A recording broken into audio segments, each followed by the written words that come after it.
The world is currently closer to a nuclear apocalypse than it was during the darkest days of the Cold War.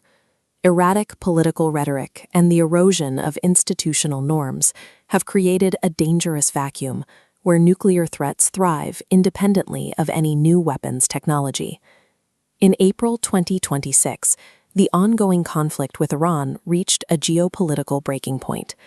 The U.S. president issued a bleak threat to the region, stating, "A whole civilization will die tonight." This instability deepened when the vice president openly suggested the United States could use nuclear weapons against Iran to end the conflict. For 80 years, a global taboo has held nuclear weapons strictly as a deterrent. This first-use rule meant that since 1945, these weapons were never viewed as an acceptable first-strike option in a conventional war. Initiating a unilateral nuclear strike against a non-nuclear state like Iran would permanently shatter that global security norm, plunging the international community into a state of violence and uncertainty not seen since the Second World War.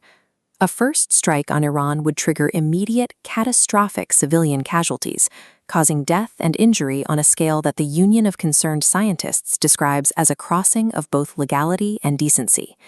The danger extends to Iran's energy infrastructure.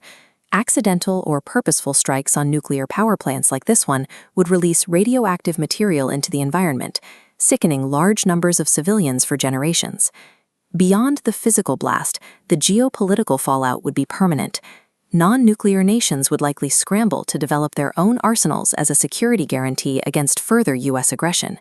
These risks have led scientific advocacy groups to demand that Congress intervene. They are calling for new laws that would legally restrict any president from initiating a nuclear first strike under any circumstance.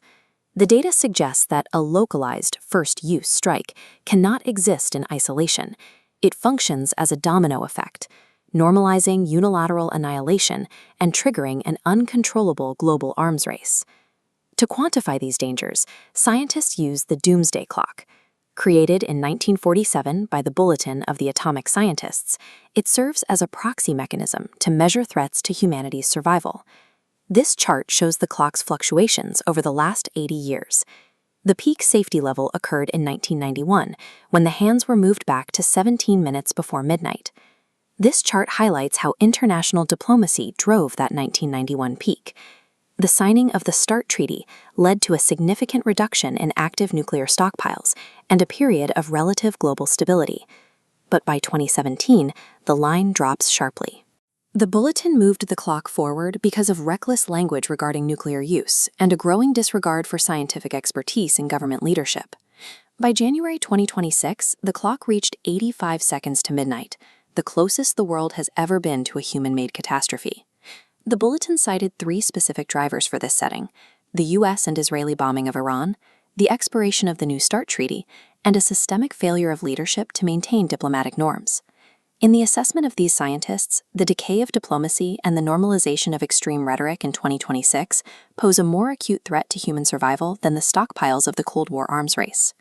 The bulletin intends for this clock to function as an alarm, intended to shock the international community into structural policy changes before the time runs out. That 85-second warning is now being used to pressure the U.S. Congress. Advocates are demanding that the legislative branch strip the presidency of its sole authority to launch a first-use nuclear strike. By 2026, the risk of nuclear annihilation shifted. The primary danger now lies in the normalization of extreme rhetoric and the exercise of unchecked executive power. Will Congress intervene and legally change the rules of nuclear engagement to prevent a first strike? Or will the world have to rely on the hope that political leaders step back from the brink before the clock finally strikes midnight? Humanity's survival now appears to depend on whether domestic laws can successfully restrain erratic political power.